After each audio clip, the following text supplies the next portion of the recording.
Hi everyone, welcome back to the Navigant Credit Union Broadcast Center. I'm GoLocal News Editor Kate Nagel. Thanks for tuning in for election night coverage here as polls have just closed and numbers should be coming in fairly shortly. We'll be providing you all the latest updates here at GoLocal. But in the meantime, would like to welcome on a familiar face, Joseph Molina Flynn, the head of the Rhode Island Latino PAC and immigration attorney. Thank you for coming back today. Hi Kate, thank you for having me. Well, as the chips will be starting to fall very soon here, I want to talk with you, and we did have you in fairly recently, about your first year at the helm of the Rhode Island Latino PAC, and we had focused last time a lot on your fundraising prowess, but let's talk a little bit about the outcomes, the slate of endorsed candidates, and how election night is shaping up today. Yeah, so our endorsed candidates actually did really well during the primaries.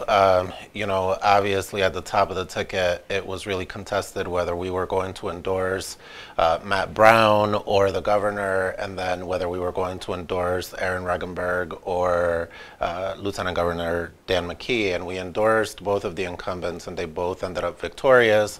Dan McKee pulled it off in a lot of ways thanks to the Latino vote, and so we're very proud of that win, and he's expressed his gratitude as well. So I think we had a really good primary night, and we just hope it continues tonight. So let's talk a little bit about, let's go to the top of the ticket and Governor Gina Raimondo.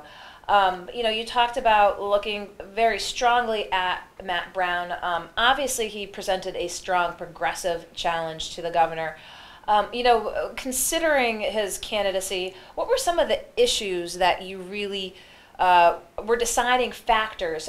Clearly, there were probably some ones that you embraced of Matt Brown's that you would have liked or like to see out of the current governor if she is in fact reelected.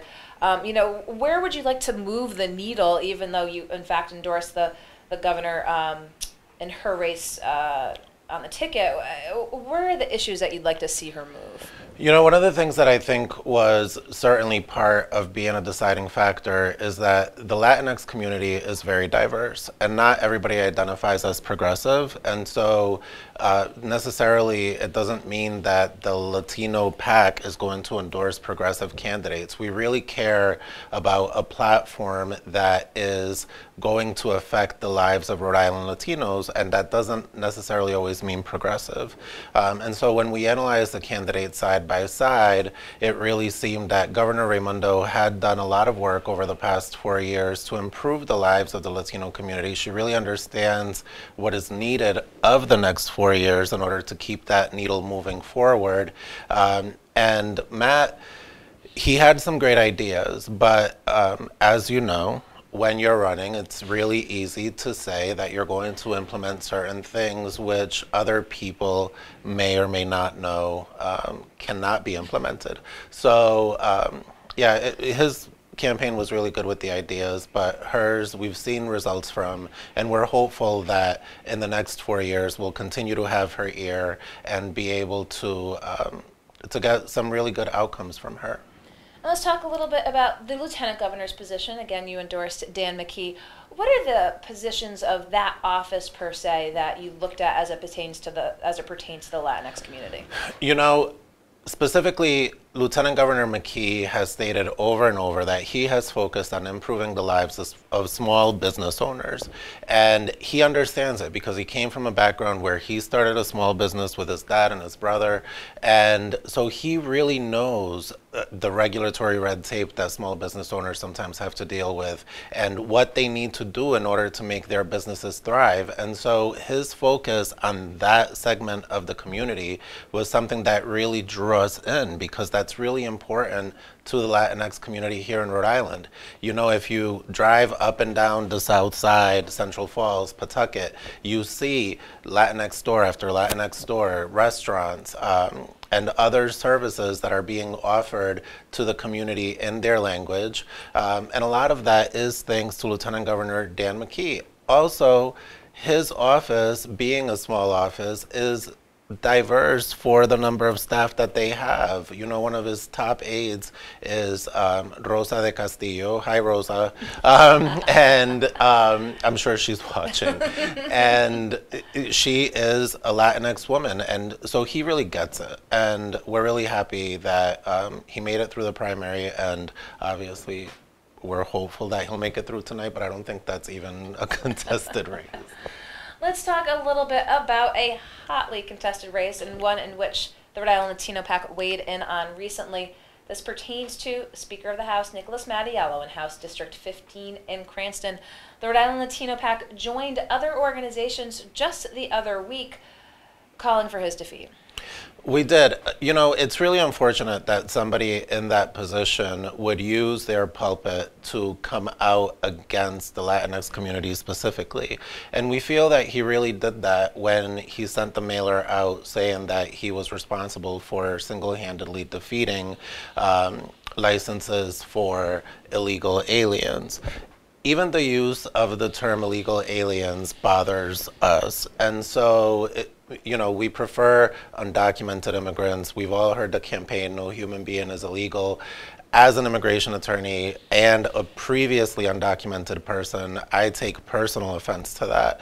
But of course, our decision was not made because of my personal feelings. The board just felt really strongly that this person was not the right person to push the agenda of the Latinx community forward. If he wins tonight, I would hope that he puts his ear to the ground and tries to help our community out. But if history were to serve us correctly, that won't be the case. And so, yes, we understand that he is the most powerful politician in Rhode Island, but we're hopeful that Frias will be able to defeat him tonight. And if not, we hope that our legislators will stand with us next week, or Thursday, I think it is, when they decide in the caucus who they're going to vote for and state that they're not going to vote for him, as 19 others already have. It was interesting, the response from the Speaker's office, again, when you joined. It was the Coalitions Against Gun Violence, and the third organization? Rhode Island Now. Rhode Island Now. Called the three organizations collectively far-left organizations. Yeah. You just made the point. You wrote the piece actually prior to the primary day about the Latinx communities embracing of progressive values or not, and again the decision to endorse decidedly more conservative governor. Was that, again, painting a broad and, if not erroneous, brushstroke on the Rhode Island Latino PAC? Yeah, absolutely. I mean, he called us an ultra-conservative left-wing conspiracy group. And wait, ultra-conservative? Ultra-progressive, I'm sorry, ultra-progressive left-wing conspiracy group.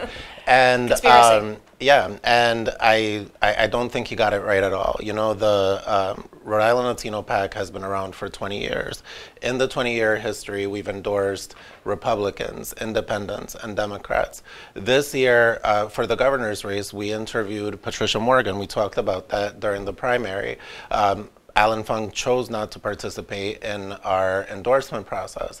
But it's really not about party. We're not a partisan organization. We never have been, and we pride ourselves on that. It's more about the values and carrying forward the values of the Latinx community here in Rhode Island. And so for him to call us that, it was a little bit disingenuous, and we're glad that he did, because it gave us the opportunity to clear the air and to let people know that this is not simply a Democrat versus Republican thing. It's an issue of human values, and the values that we stand for are protecting our community, which is about a fifth of the state's population at this moment. So before we talk really local here to the Providence mayoral race, just want to talk a little bit looking ahead to the 2019 General Assembly session. Obviously, your sort of hat that you wear for the head of the Latino PAC is very much focused on fundraising to support candidates. But, you know, what do you think are going to be the big issues facing the next assembly as we see what that composition looks like after tonight? Look, I think it's no secret that when it comes to the Latinx community, the thing that we are most concerned about is education. educational outcomes for children in Rhode Island that are of Latinx descent or that are recent immigrants are not where they need to be. And we want our elected candidates to do more about that and to think of more innovative and creative ideas to bring into the classroom to allow these students to really thrive. That said, the other big issue is the economy, jobs.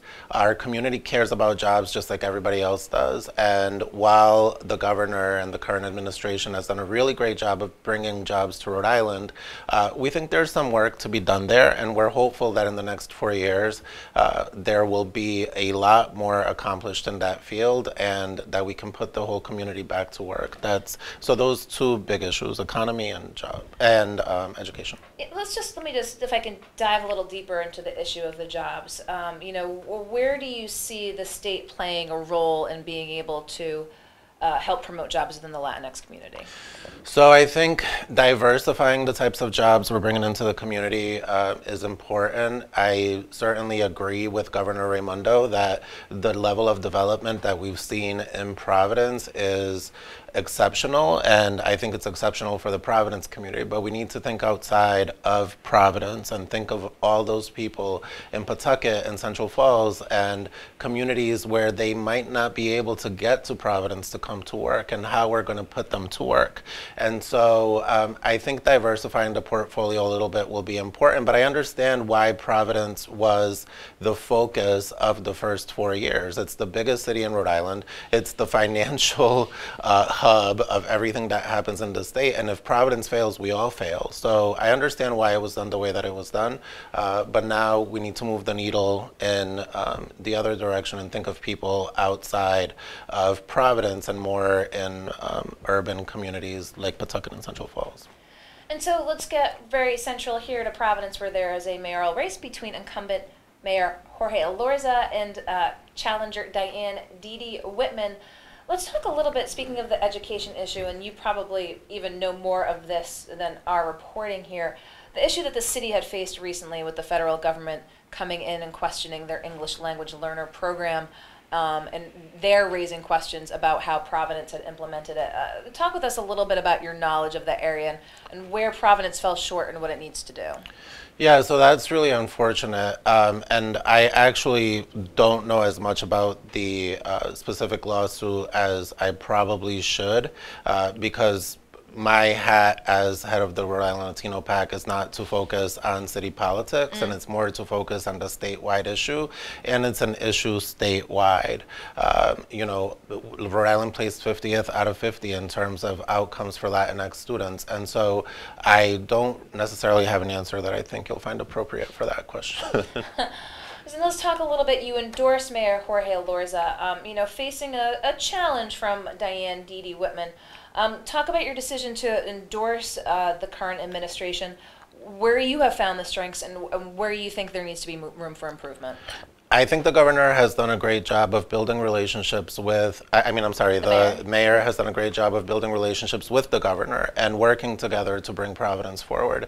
I think the biggest issue with Ms. Whitman and her campaign is that I don't feel like she did enough outreach to our community. I don't feel like she reached out to the appropriate stakeholders, and a lot of people, when you talk to people in the Latinx community, they have no idea who she is, and the East Side is important. The East Side certainly has the highest voter turnout in the city, and they can swing an election as we saw the last time around, but I don't think that's going to do it tonight, and I really, in order for that race to have been a little bit more contested, she would have had to have come out earlier and made more efforts to reach other pockets of the community, because the community really doesn't know her. Let's now go from hyper-local, let's go national. Obviously, immigration attorney keeping an eye on Congress, this projected blue wave, but we'll see with the fallout from this evening what the breakdown of the next Congress will look like if we know for certain following tonight. But let's talk a little bit about that. We've had this discussion numerous times about the inability of Congress to comprehensively tackle substantive immigration issues. Yeah. Depending on if the Democrats take back the House, depending by what numbers. What are you looking at moving forward into the next Congress? Look, I think in order for them to take an honest tackle at comprehensive immigration reform, I think they do need to start making some incremental changes. Like, let's give the DACA recipients a pathway to some form of permanent legalization. That's an issue that's not really that controversial. Except it's often used as a bargaining chip. It is. I mean, and I get that, and I get why, but if they're going to be honest about making these bigger waves, then let's start with the small ones. Let's start with the easy ones. And I really think that they need to do that and move the needle on that a little bit. I'm hopeful that the House will get flipped. I don't know about the Senate. I doubt it. But hopefully they can get their minds together and do something. Well, we're going to continue to keep a look at all races from the very local level through the statewide and, of course, the national as well. I know, like my previous two guests, you've got places to go this evening, but I appreciate your coming in to break down the races here today. I believe results are starting to come in. We're going to be back shortly with our next guest, Professor of Communications at Rhode Island College, Val Endres, and former United States Senator, Rhode Island Governor, and Warwick Mayor, Lynn Chafee, are going to be here in studio. But Joseph Molina Flynn, head of the Rhode Island Latino PAC, immigration attorney, always welcome here in the Navigant Credit Union Broadcast Center. We'll be right back, so be sure to stay tuned to Go Local for